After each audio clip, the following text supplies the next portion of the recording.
Hello, everyone. Thanks for joining me today for this session, which is building distributed data processing workloads with AWS Step Functions. My name is Uma Ramadas. I am a specialist solutions architect at AWS.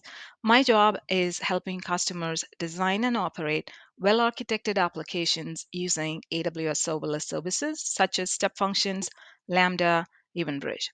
Prior to my job here at AWS, I was a developer and architect for many years. Today, we are talking about how to quickly build a distributed data processing application using step functions and AWS Lambda. In this session, I briefly explore why we need distributed data processing and how serverless can help. Then I talk about how step functions simplifies building large-scale data processing. Then I'll show you a quick demo of how I process nearly 500,000 files under 2 minutes using step functions. At last, I'll go over some of the best practices to implement, along with resources to quickly get you started when building it yourself. Imagine you work for a supply chain company. You get invoices from vendors as PDF files in S3. You need to convert that PDF file to text, extract sales data, run some calculation, load the data to the database, and perhaps trigger a reporting job at the end. Let's assume you get 500,000 invoices and you have to complete the processing in 2 hours. Given that problem, as application programmers, you would jump on to lay out the design, build a flow diagram, and perhaps building the POC and even successfully run it for a few hundred files. You add some parallelism with threads and vertically scale the system to handle the more load. You realize soon it takes hours or even a day to complete the 500,000 files. This is unacceptable for our SLA of 2 hours. When you think about the solution, you know the invoice processing is same across 500,000 files. All you need to do is to write the logic for one file and run it as a separate process. Instead of vertically scaling, you need to horizontally scale it and distribute it the work across the process. So the mental model of the solution would look something like this. These green icons are the compute nodes where your invoice processing solution runs. The coordinator component is responsible for distributing the 500,000 files across the green nodes. We can speed up the processing by adding more compute nodes and distribute the invoice files across them. Let's quickly see the benefit of this approach. As you saw earlier, the processing will be faster with distributed processing. Instead of weeks to complete the processing, you can process in hours, maybe minutes, which in turn improves your customer experience and many other aspects of the business. If your business expands tomorrow and you have to process 1 million records, you don't have to re architect. You can easily attach additional nodes to the system. It brings extensibility out of the box. You are avoiding single point of failures. As each node processes fewer files, the coordinator component can be built intelligently to handle partial failures. If one node fails, coordinator component can stand up additional node and continue the processing. Additionally, you also reap cost benefits. Cost benefit comes from two ways. Your work is done in smaller chunks and many nodes compared to one huge dedicated machine. Instead of running the processing for days, you're done in hours, saving cost on infrastructure, maintenance, and improved productivity across multiple dimensions. These benefits sounds really attractive, but it introduces a new type of challenges. Let's take a look at a few of them. Traditionally, the processing nodes are run in serverful environment, so you will have to set up provision and manage the clusters, and scale them based on utilization. You have to build the coordinator component yourself. If you're a team of application developers, you may even have to learn new technology such as distributed processing frameworks. With serverful environments and more operational responsibilities, sometimes you need to share the responsibilities with teams such as infrastructure and networking engineers to build and manage the clusters. So it becomes challenging to balance the cost, security, and speed. What if there is a serverless way of doing the distributed processing? What if there is a magical component that can iterate on the invoices from S3 and distribute to those green processing nodes and manage state and parallelism for you? Before we answer the question, why serverless? Firstly, managing cluster provisioning, setup, patching are undifferentiated work. You can offload that heavy lifting to AWS Serverless. Secondly, serverless applications are built for high availability. You don't have to worry about uptime or monitoring of any infrastructure. By offering broad array of security controls and shifting many of the security responsibilities to AWS, it helps developers deploy and publish workloads confidently and reduce time to market. Thirdly, serverless applications automatically scale and you pay by unit of consumption, not by server units. That's a very important distinction because when you build applications, you don't know how many will move to production or sometimes the scale when you need in the production, which means you can experiment more and innovate faster.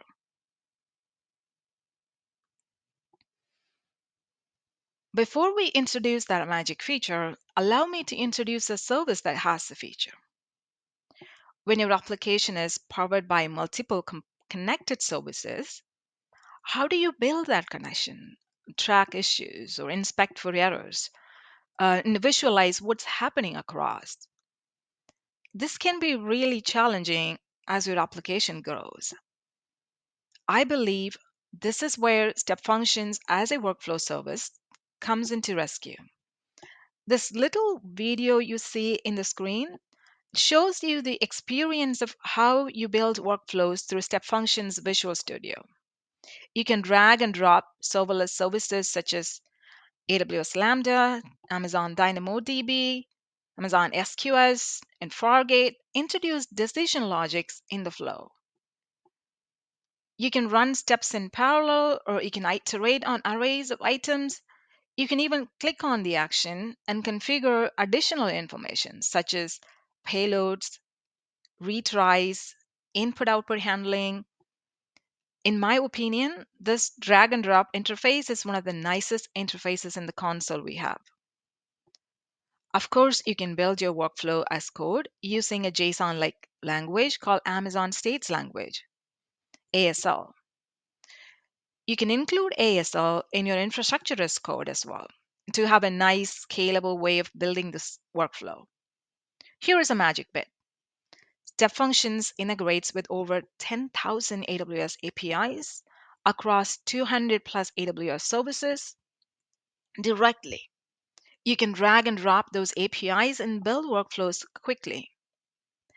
These little boxes that you see in the workflow, these are called states. Step Functions has several types of states: task state, activity state, parallel state, etc.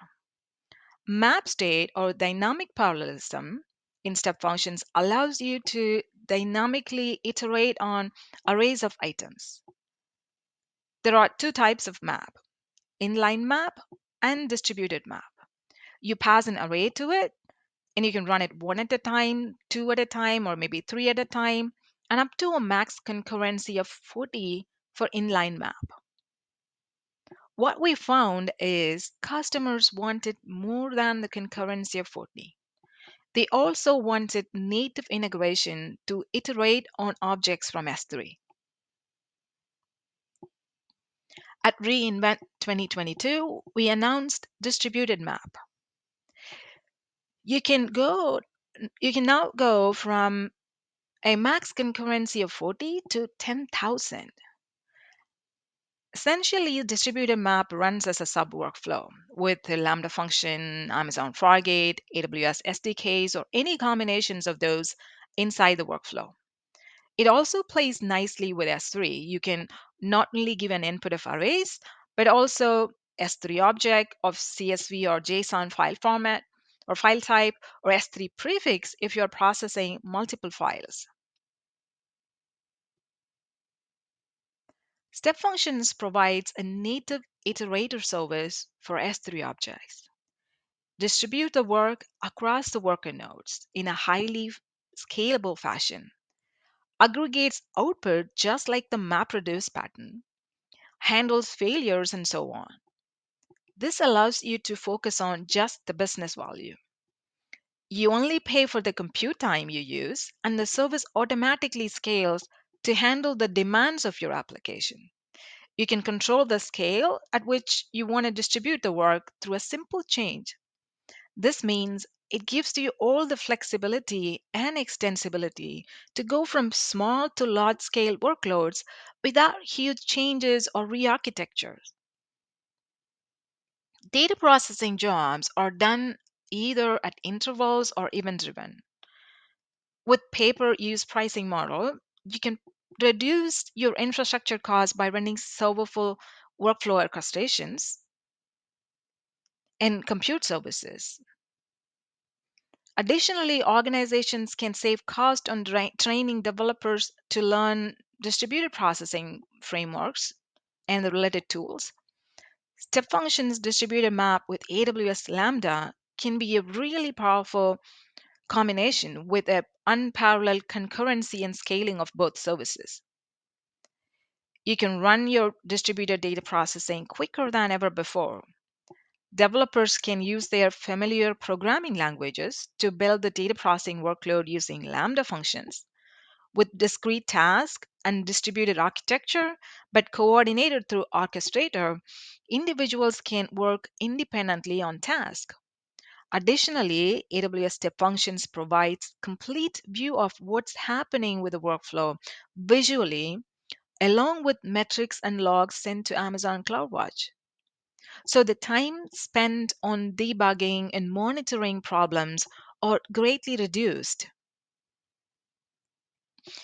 You can use distributed map to solve problems across industries and use cases. Here are a few of them. Processing unstructured files such as video, audio, text files is a classic step functions use case. For instance, with distributed map, security partner of yours can scan millions of documents for security vulnerabilities when they onboard a new customer. You can reprocess millions of documents as part of backfilling use cases. Data modeling and simulations like Monte Carlo simulation requires running the same logic multiple times with different inputs. These are great use cases for distributed map. Use cases such as migrating data from one database to another, transforming data from one format to another at large scale are also common use cases. Workflows that require parallelism and human in the loop. For example, end of day financial transactions that might require human approvals for certain transactions. With that introduction, we can now imagine how to go about building our invoice processing use case. We can use the native integration with S3 to read the invoices from S3 and fan out using its large scale concurrency with AWS Lambda. And after all the invoices are processed, we can kick off the reporting process. When you build your distributed map workflow, you set the map state to distributed, As it runs as a sub workflow, you can choose to run the workflow as standard or express. Standard and express are two different flavors of step functions workflow. You will see the differences in the coming slides. Then you specify where you are reading the items from. Since you are processing 500,000 files, and you specify the bucket and prefix where they are located in S3.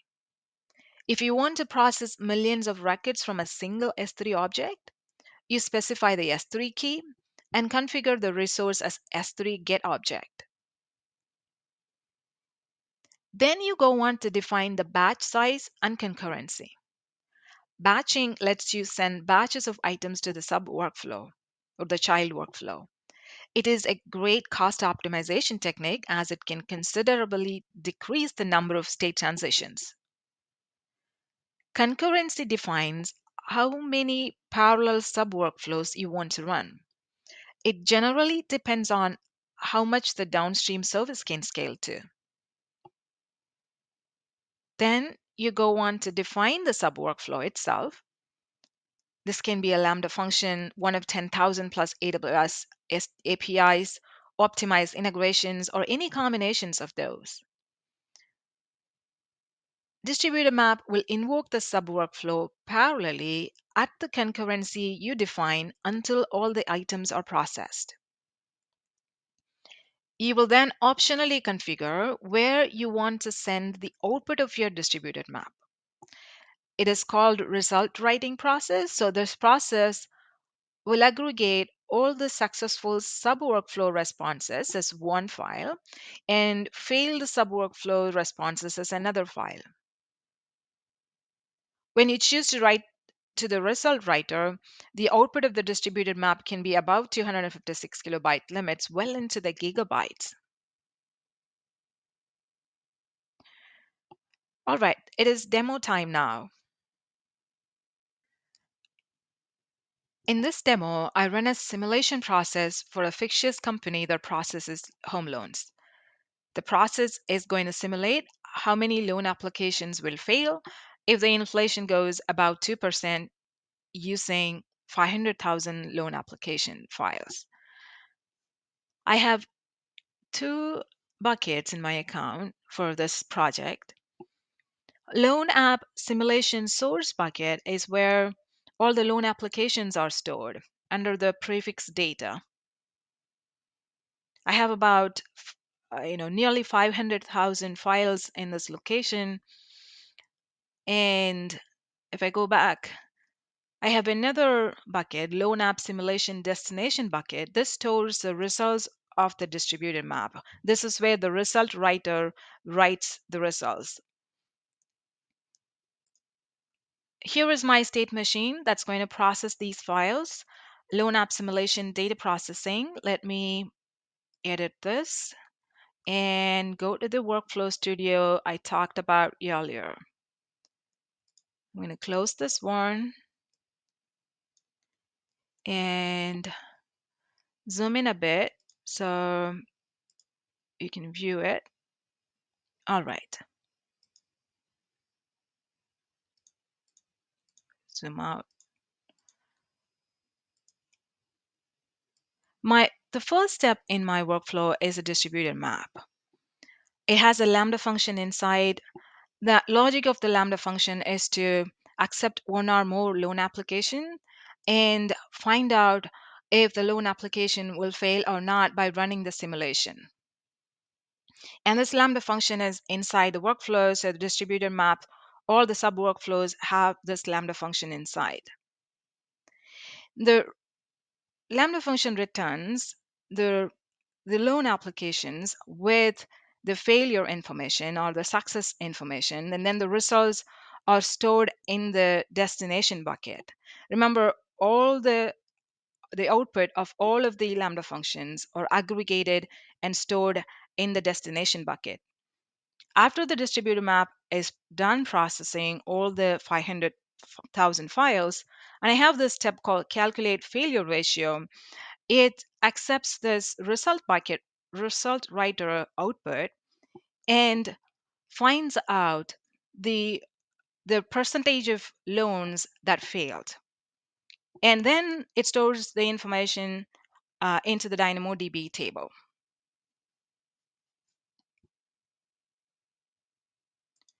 As you can remember from the presentation, inline map will process at a concurrency of 40, while distributed map has 10,000 concurrency. Distributed map can process data from data sources such as S3. In our demo, I've used the S3 bucket that I showed you earlier to read the data from loan app simulation source. I have hard-coded it here. You can choose to get it from runtime from the state input.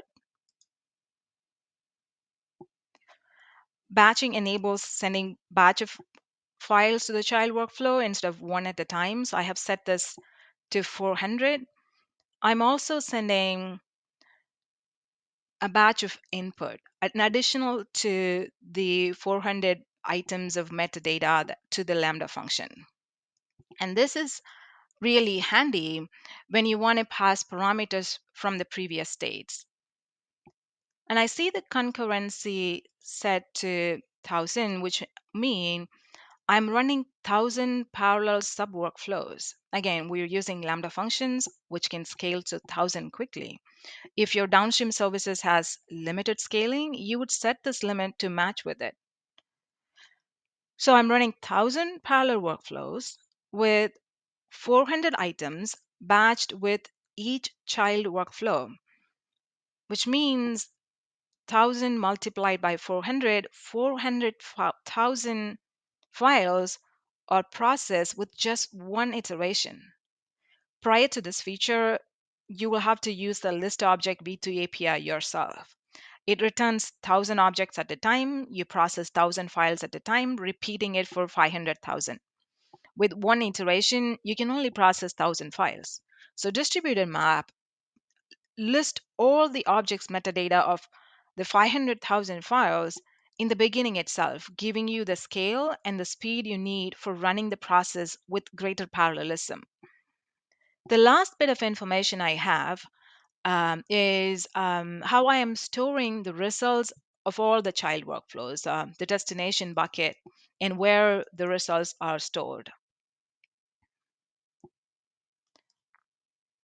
If I want to add additional steps in the workflow, I can drag and drop anytime. For example, if I want to send or publish a success information through EventBridge, I could just search for EventBridge here and just drag and drop EventBridge put events and then apply exit. Or before I do that, I will configure the event bus name and a few other details here, and then save the workflow. I'm not going to do that now. I'm going to start the execution. And so this starts the processing. And since this is a sub workflow, I'm going to open this in a separate window. And I can see that I have this concurrency of 1000. I can even edit it as it runs. 400 items as batch. I can set tolerated failure. I'm going to set this to 10. I'm going to talk about this in the coming slides. Confirm. As I said earlier, distributed map reads all the object metadata of 500,000 files the very first time and then starts a sub workflow. So it's actually right now reading it. Once it reads it, it then starts the sub workflow, and you can see that the workflows starts running. So now all 400,000 starts running. And you can see the sub workflows right here at the bottom. I'm going to open one of these workflows.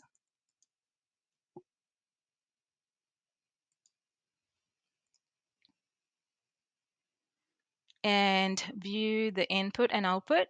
As you can see, the batch input I send is I had in the beginning that also is sent as part of all the items. And the Lambda function responded with a list of loan applications and whether the loan applications will fail or not. Now, if I go back to here, all of those 400 499,999 files are processed well within 2 minutes. Now, if I go back to my parent workflow, it's also now completed. So the calculate failure ratio, and you can see that input is the result writer. That's where the output of the distributed map was stored. And then based on this information, the calculate failure ratio Lambda function calculated how many loan applications failed and how many success and the failure percentage. And the information is also stored in DynamoDB table. And there's like direct call to DynamoDB. So I can now go to DynamoDB table and explore the items. Yeah, I can see that I'm already the items are available. So in this demo, I showed you how I process nearly 500,000 files using step functions and Lambda. Max items limits the number of items to be processed in the workflow. For example, when you are processing a CSV set of 100,000, if you set the max item to 500, distributed map will only process 500 items from the dataset. It's really handy during testing. With max items, you can process fewer items, identify the batch size and duration of your workflow during the testing. It saves you from running all the data through the workflow every time you test, giving you the confidence to process millions of files or millions of objects. And at the same time, reducing the cost of testing. When you process large volumes of data, batching is a great technique to implement in order to reduce cost. By batching more items per sub workflow, you process more items in less iterations there thereby reducing the number of state transitions. Standard workflows are priced by state transition. So more state transition means more cost. So if you're not sure how many items you can batch, you can use the max items feature we saw earlier. More concurrency generally results in faster processing. While planning out concurrency, look at the service and API in your map and set the concurrency low enough not to overwhelm those services and APIs. For instance, in this example, the recognition detect labels call has a default quota of 50 TPS in our larger regions. So you would set the concurrency below that to start with. If you wanted to do higher throughput processing, you would request the quota to be increased. Another important fine tuning you can make in the workflow is choosing the type of sub workflow. Standard workflows can run up to a year, while express workflows are limited to 5 minutes. While you choose standard workflows for long running, durable workloads, express workflows are most suitable for high volume, bursty workloads due to their higher burst.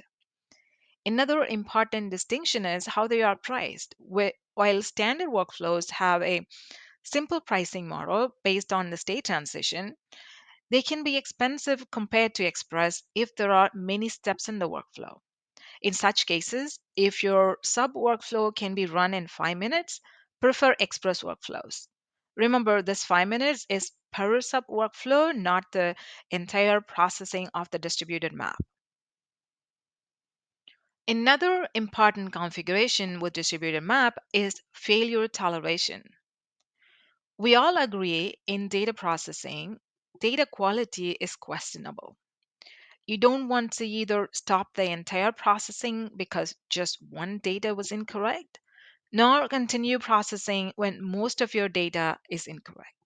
So, distributed map offers you a nice way to set how much or how many items can fail before failing the entire workflow. Of course, you can catch your failures and direct to a failure handling step that can handle the failures programmatically. We have come to the end of the presentation. Before I exit, I want to leave a customer testimonial and a few resources to get started with this awesome feature. CyberGRX helps customers and third parties with cyber risk management. They predict with high confidence how a third party company will respond to a risk assessment questionnaire. To do this, they have to run the predictive model on every company in their platform. They face the challenge of running their algorithm for 225,000 companies in a timely manner. With as few hands on resources as possible, they implemented the solution using distributed map and reduced the processing time from 8 days to 56 minutes. Serverless workflow collections are a great place to start discovering different distributed map use cases. It is available in serverlessland.com. It has well over 100 plus patterns. You can browse the workflows, infrastructure as code templates, and even ASL definitions. Outside of workflows, Serverless Land is a great place to visit for blogs, workshops, patterns to build with serverless services. Another useful resource is Step Functions Workshop. If you're new to Step Functions, I would highly recommend you to start with Basic module. It also has hands on instructions on how to build large scale parallelizations with distributed map. Well, this is Umar Ramadas. Thank you so much for joining me. You all have a great rest of the day.